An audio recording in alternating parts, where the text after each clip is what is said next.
Hello everyone, hope you all are doing well. So today we are going to discuss the next question of our agriculture optional answer writing practice series. And the question for today is, what do you understand by food-based dietary approaches, and explain briefly how they will help to eliminate hunger. So this question was asked in this year's agriculture optional paper of UPSC Civil Services examination, that is in 2025. So let's see how we can approach the answer. So we can directly explain by defining and explaining what food-based dietary approach is, and then we can give certain points on it, and then move to how they will eliminate hunger, and then conclusion. This is how you can structure your answer. So let's start. So what are food-based dietary approaches? Food-based dietary approaches. So it refers to nutrition strategies. It refers to nutrition strategies that focus on improving and the quality that focus on that focus on improving the quality and diversity. Focus on improving the quality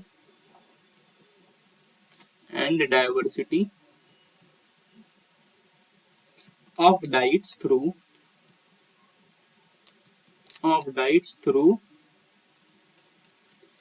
locally available foods rather than relying on supplements. Through locally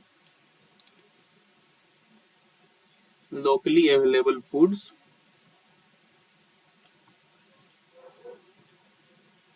rather than relying on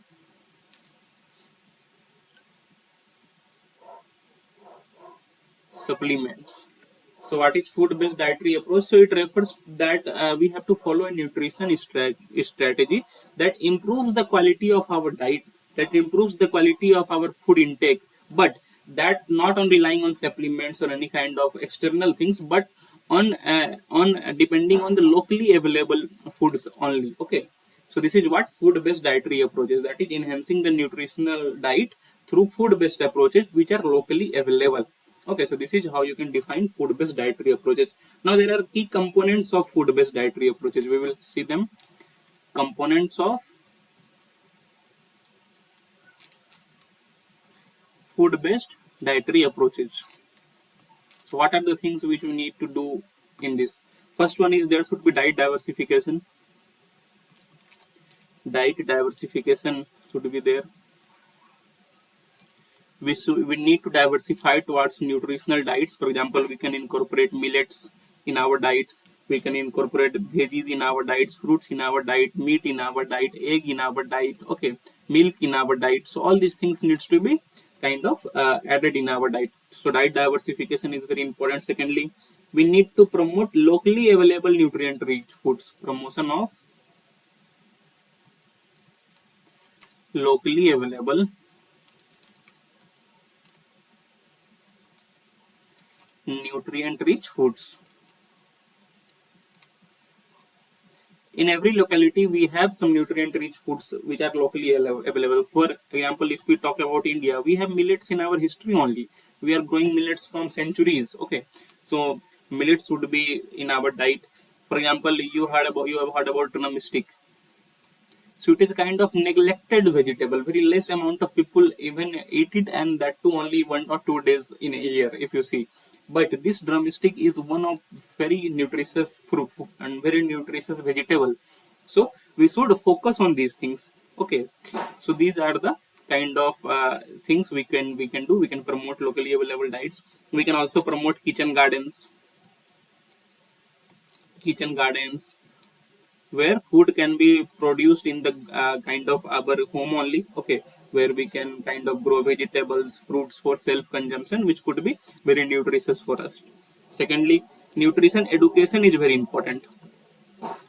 Nutrition education, a lot of mothers, a lot of kind of homemakers, or a kind of lot of even students also do not know about nutrition. We are highly focused on eating rice, rotis, chapatis, all these things, but we need to diversify, and nutritional education will help us to do it. We eat a lot of oil in our food, if you have observed, and many times it is said, it is think that that good amount of oil, good amount of ghee is good. That is good, but up to a certain amount. Okay, ghee is very good for our health, but you cannot continuously consume a lot amount of ghee. Okay, so in nutrition education will not only let us know at what to eat, but also at what quantity to be eaten. Okay, what quantity should be provided to children, to old age persons. So all these things can be done.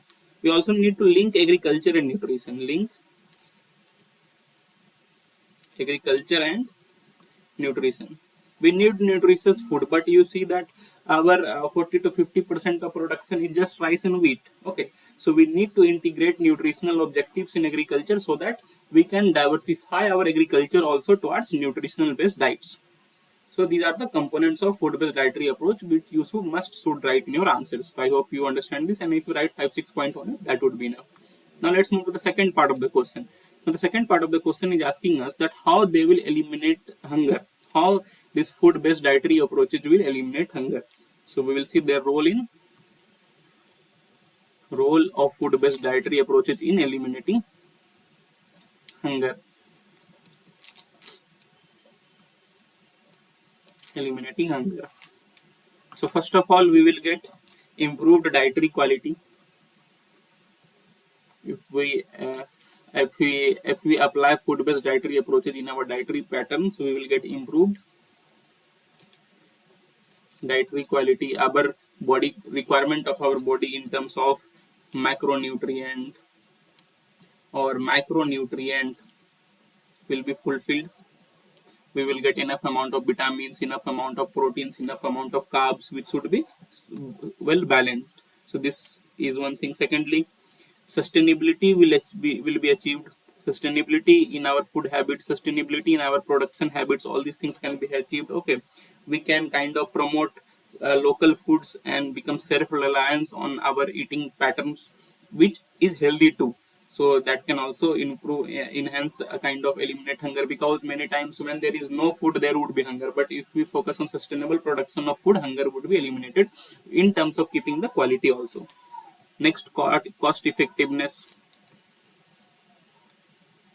We always talk about eating fruits, eating vegetables, but when you go to market, you will find the fruits are very high in prices. Okay, so many times we need to eat, but due to high costs of fruits and vegetable, high costs of meat, we cannot eat it. Okay, so we can focus on kind of improving locally. For example, if you can easily grow drumsticks in your garden, but how many of us are growing? Very none. Okay, so cost effectiveness can be done through kind of sustainable productions. For example, home gardens, if we produce fruits and vegetables in our home gardens, that would kind of reduce our expenditure only, and that would availability will also increase. Agricultural linkage will be increased. Okay, it encourages production of nutrient rich crops and livestock, which will enhance food supply and diversity. So with linking agriculture, we can know which crops to grow, which is healthy also. Women empowerment will increase. Women empowerment would be there, because we see that when we involve women in nutrition education, so it kind of improves the overall household food security, because if your mother knows what is good for your nutrition, you will have to eat it. Your mother will cook that only. She doesn't cooks also, she will promote that kind of food. So women empowerment is very important. Next, it will kind of reduce dependence on fortification. Reduce dependence on fortification. We are fortifying rice. Okay, for example, there is golden rice, which is vitamin A. We are focusing on fortifying on it. Okay, which is rich in vitamin. But there are certain fruits and vegetables which are already rich in vitamin A without any fortification, so we can focus on it. So there are various ways how it can eliminate hunger, and I think I have mentioned 6-7 points which you can mention. You can also give examples, and say you can mention themes here. There are various themes through which government is focusing on food-based dietary approaches. For example, there is midday meal theme. Midday meal theme is there. There is ICDS program, that is Integrated Child Development theme. There is Poshan Abhiyan. There is Millet Mission, that is National Mission on Millets. So all these things can also be mentioned in your answer, which are focusing on kind of food-based dietary approaches enhancement. So this is how you can kind of write your answer, and in conclusion you can mention that food-based dietary approaches offer sustainable and long-term solution to eliminate hunger and malnutrition. So we need to promote food-based dietary approaches to kind of eliminate hunger, and you can also mention here SDG 2, that is food-based dietary approaches can help us to kind of reach our goal of sustainable development goal 2, that is zero hunger. So this is how you can kind of approach your answer. So I hope you understand all parts of the question, and you will be easily you will be easily able to write a good answer on it. So that is all for today. If you like it, please press the like button, please do share, and please do subscribe. It takes a lot of hard work to make such videos for you on regular basis, and if you like, if you share, if you subscribe, it motivates us to make more such videos for you regularly. So that is all for today. Have a nice day. Thank you.